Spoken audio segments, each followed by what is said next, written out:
So in this video, I'd like to look at a spring system with dissipation. So before we had a basic spring system and a mass. So I'm going to assume again that we have now a spring system, and I'm going to assume it's a frictional surface. We don't have to worry about friction. But we'll assume that there's air, but in the beginning let's assume it's just a simple spring connected to a mass m, and it's at equilibrium. And so we're going to pull the spring, pull the mass. So this is the wall. So the spring is connected to one side of the wall. Here's you've got spring constant K, and this mass is pulled to the side and let go. And so we got a general equation of saying that the mass, the derivative, so I'm just going to assume that the displacement from the equilibrium is called x. So we're expecting the acceleration, which is let's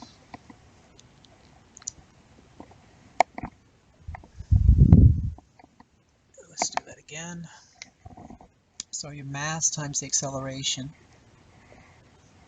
dt squared, is equal to minus kx, which is the restoring force of the spring, Hooke's law. So if you move everything to one side, so we get that d squared x over dt squared plus k over m times x is equal to 0. And we call this the angular frequency squared because once I do, we're getting a second order differential equation plus omega O squared x equals 0. So it's in a standard form equation. So we know the solution of this equation is something of some constant times the sine of omega O times t plus a phase angle is equal to x. So this is our general solution. So we know that it's oscillatory and it never dies, it just keeps oscillating back and forth. But now I'm going to assume that there's some kind of damping. So the damping is going to be defined in terms of the velocity of the object. The damping comes from the dissipation due to interaction of air. Let's assume that there's some liquid or air that the mass is traveling through. And if we do that, then the sum of all forces, so this is sigma f, so this is all Newton's equations, right? Sigma f is equal to mass times acceleration, which is d squared x, dt squared. There's one force called the spring, so there's a restoring force, minus kx. But I'm going to add a damping factor that's caused by the system's interaction with the environment. So in this case, maybe it's air or liquid that the mass is oscillating in. So, and the first order approximation for the dissipation, right, is going to be some constant times the velocity. And if I rearrange these terms, right, and divide through m, right, we're seeing that this is the second derivative with respect to dt squared, and then there is a b. This is b over m. V is really dx dt. And this is kx is equal to 0. So the general form of this equation, right? Sorry, I forgot to put the m. So I'm going to call this gamma, and this is going to be omega O squared. And so we have the general equation that we'll see continuously in many applications of dissipative velocity dependent dissipation systems, and it will look like this.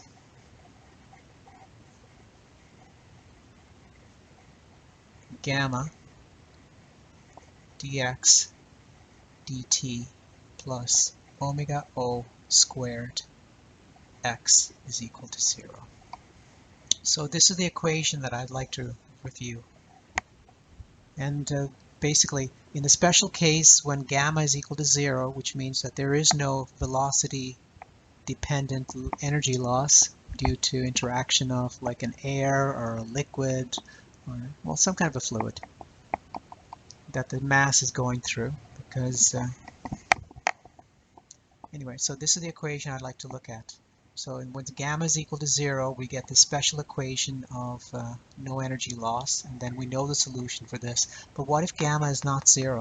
So what if B is not 0, the mass is not 0, so gamma is some positive value, which is, well, that positive value that causes energy dissipation. And so what does the system respond? What's the solutions of this second order differential equation? So we're looking at the second order differential equation, so we're looking at two basis vectors. And the question is, what are the solutions?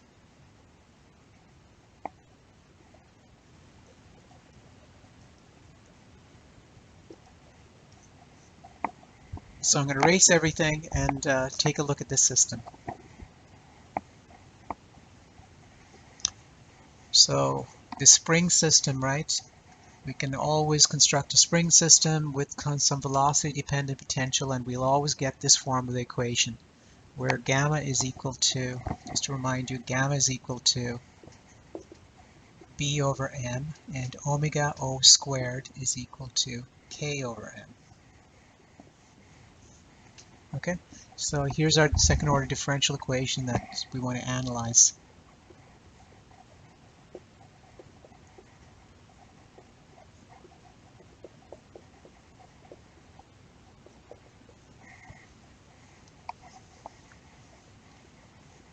So in the special case, it's a spring, it's B over m, and its omega squared is K over m, the spring constant.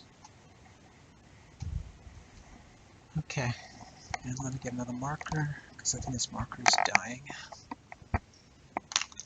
Okay, this is much better. So we're going to construct the characteristic equation. We know the characteristic equation, right? Is basically substitution of x is equal to E and k is some constant times t. Subbing into this equation, right, we get the characteristic equation of k squared plus gamma k plus omega O squared is equal to 0. So this is our characteristic equation.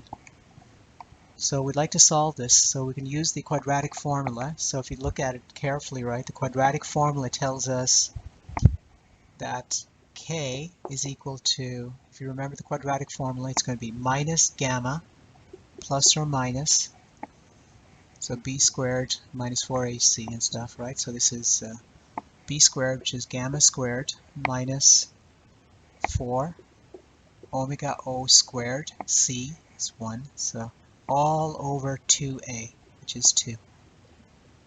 And so we have two possible solutions to this equation. So the question is, these are the roots.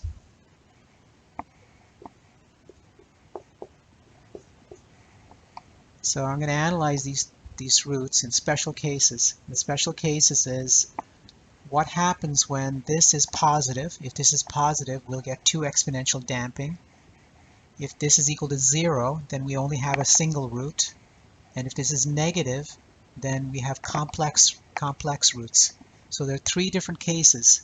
Actually, I'm going to tell you ahead of time. For example, if in the complex case, right, so I'll actually say it. When we find that gamma squared minus 4 omega O squared is less than 0, this system equation, right, is referred to as an underdamped system. So if you think about it, this gamma squared minus 4 omega O squared, right, is a negative, and so we're getting complex roots. So that we get plus or minus I sometimes, well, it's a complex number. If it's a complex number, right, we're going to be using sines and cosines in the basis vectors. And if there's sines and cosines in the basis vectors, this is actually going to cause oscillatory motion. And this exponential of minus gamma over 2 is going to start decaying the system. But I'm telling you in advance, right, before I actually put the solutions in, this is called the special case of underdamping. And I'll tell you ahead of time what this is called underdamping. So the motion of the system, right, is going to be a decaying oscillatory motion where the system is actually decaying into to the origin, but it's slowly oscillating, but the energy is slowly draining away from the system. There's a case when gamma squared minus 4 omega O squared is greater than 0, and this is going to be called overdamping. So we're going to see many equations, right, that generally conform to this equation, the second order differential equation. So for example, the spring mass system, we'll also take a look at a cork that's bobbing in water, and we'll take a case of where there's underdamping, overdamping. But you'll see this second order differential equation with constant coefficients quite often. And if you do, then we have three cases we have to analyze. One is called underdamping, overdamping, and the other one is called critical damping. And this is called critical damping.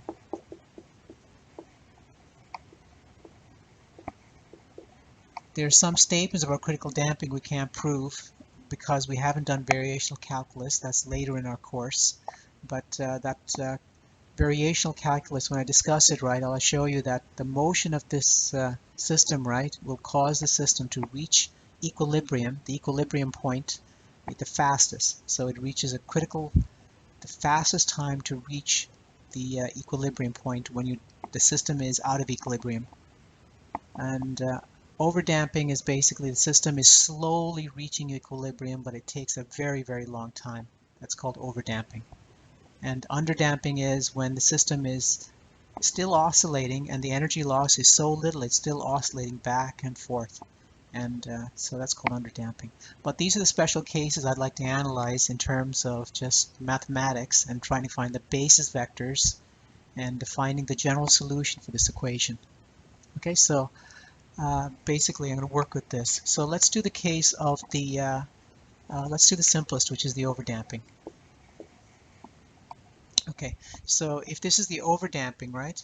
Actually, you know what? In second thought, let me do the critical damping first because it's a single solution. So critical damping, so let's put this as critical damping, and in fact, let me erase this side, okay? Because let me just do one at a time. So there are three cases that we have to look at. One is called critical damping, overdamping, and underdamping. So let's do critical damping. So this is critical damping.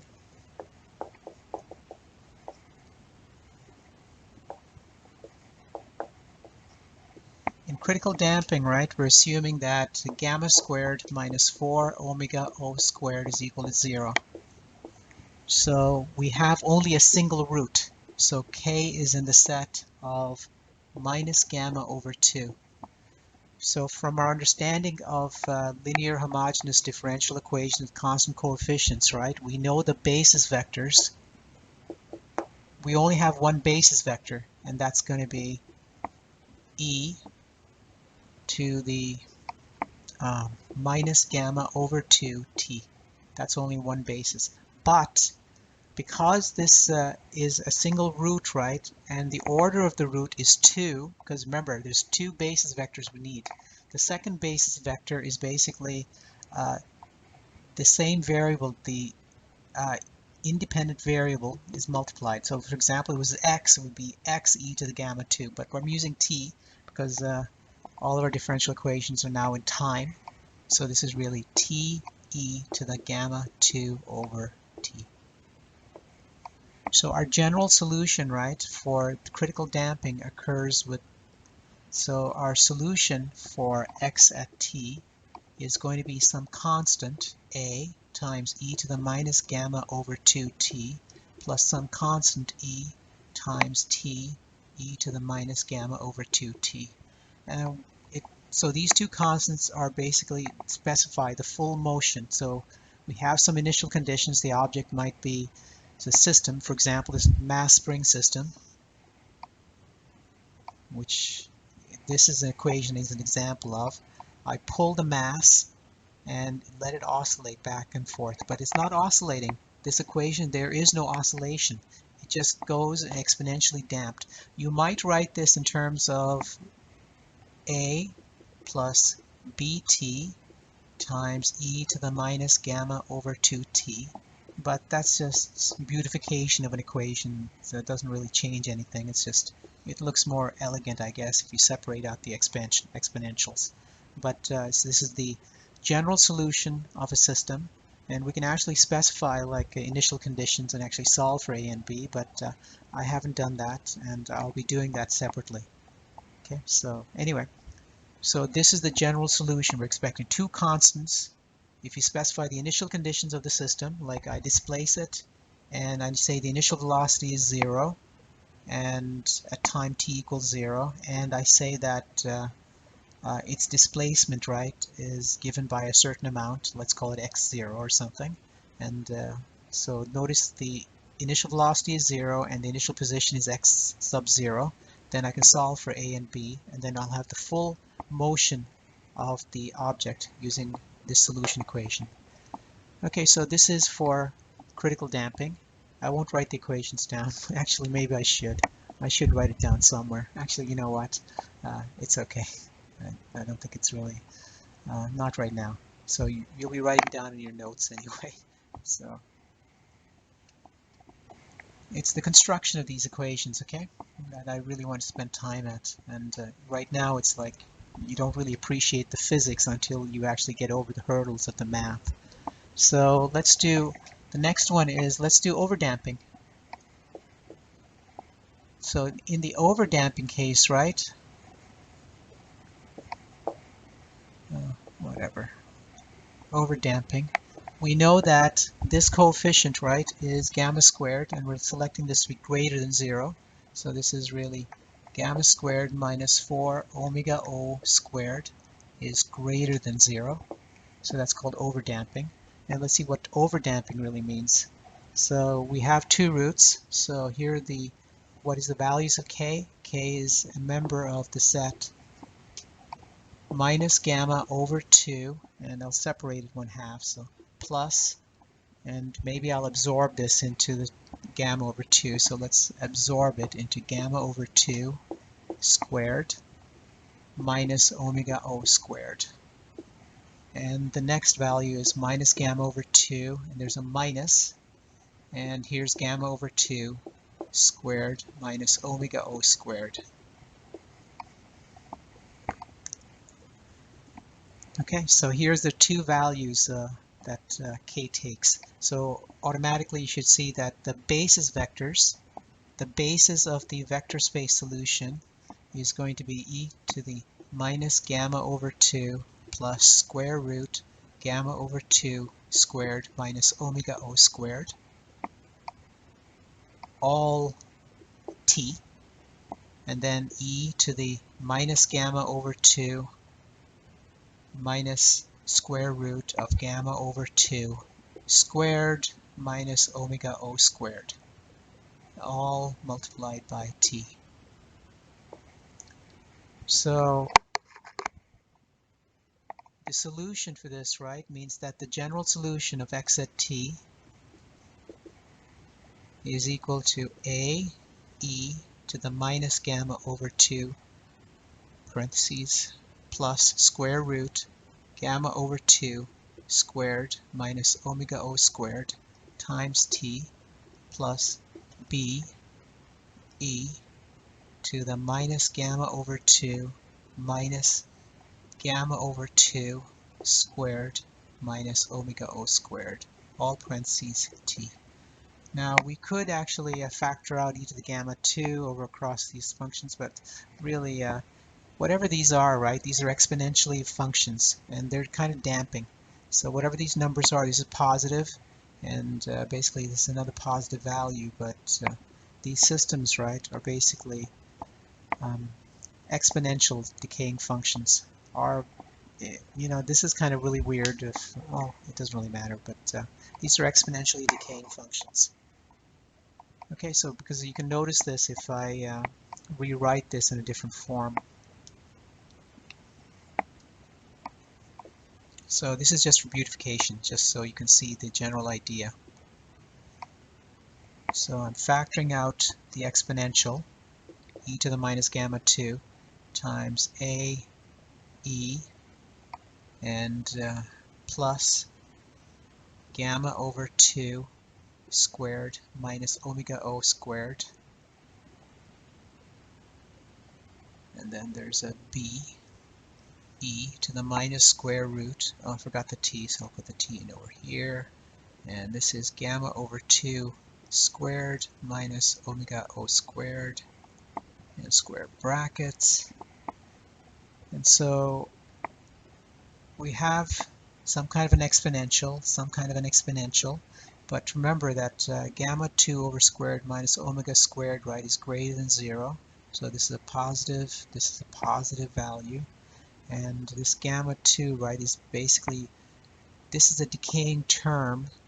And if you, anyway, this is a decaying term, right, that's causing the system to decay.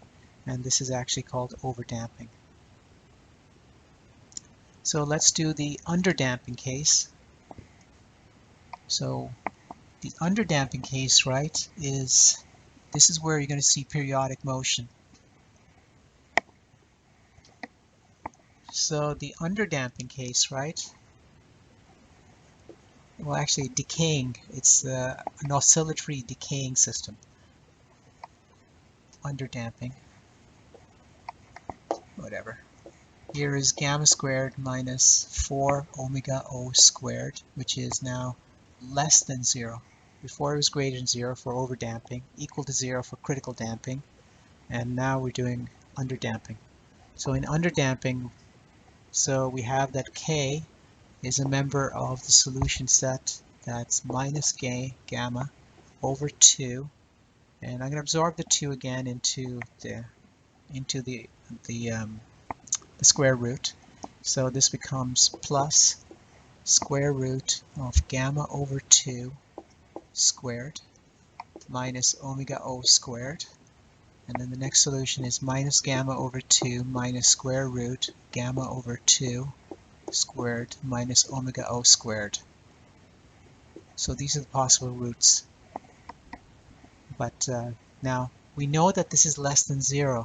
But if it's less than 0, right, we're going to write this in terms of saying that K is a member of minus gamma over 2, and I'll put this as an I, and square root of gamma,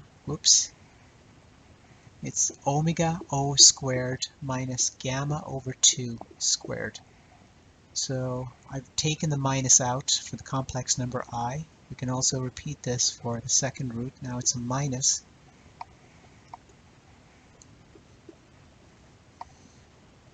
omega O squared minus gamma over 2 squared.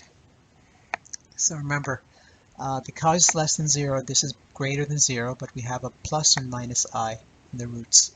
So our basis set, right, if I select a basis for this, our basis is going to be equal to, our basis functions is going to be e to the t times minus gamma over 2 plus I square root of omega O squared minus gamma over 2 squared.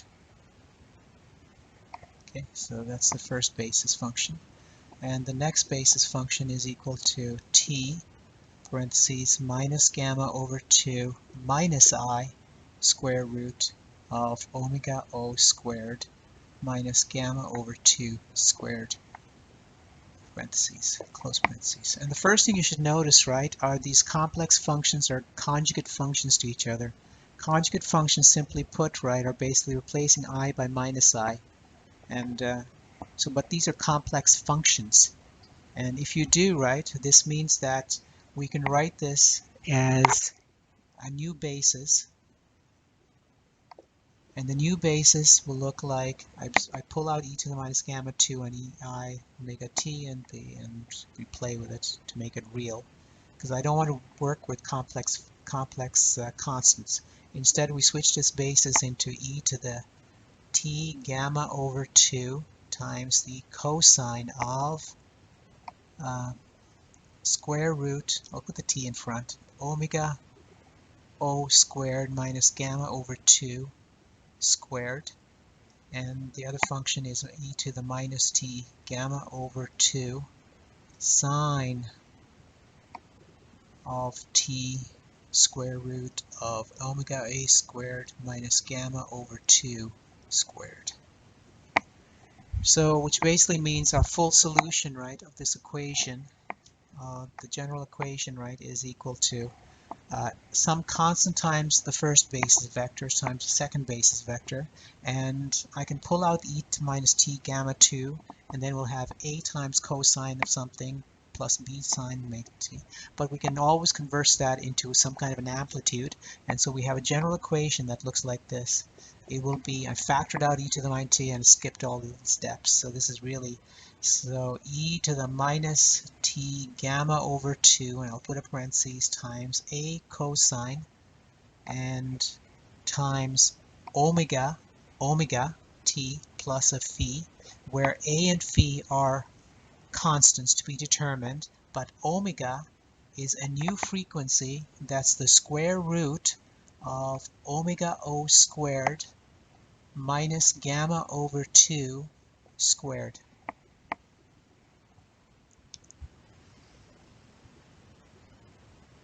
Oh, I'm sorry, this is not omega O, it's omega. So don't confuse the omega O squared, which is the frequency of oscillation of the system without damping. And we have a new frequency that is basically omega O squared minus. So what you're saying is that this frequency of oscillation, right, is with damping is a little bit slower than the original without damping. So when gamma is equal to 0, we get back the oscillation of the system is basically the same as the angular frequency, the natural angular frequency. But once with the dissipation, the system is oscillating, but at a slower rate. So anyway, I think that's basically it. So these are all cases of something called critical damping, underdamping, and overdamping, and this is the general solution of an equation of d squared x dt squared plus gamma dx. So we'll see several problems and examples, right, where we'll find some kind of a motion in a system, and we'll be looking at small vibrating systems. And these vibrating systems, right, you'll see there's a gamma and omega O squared. Like things like, for example, if it was a spring, dissipated velocity dependent spring, right, then we'll have, this will be b over m, and omega O squared is k over m. Anyway, but this is an important equation that leads us into an understanding of something called critical damping, overdamping, and underdamping. And the solutions are quite different from each other based on this solutions of the root gamma squared minus 4 omega O squared.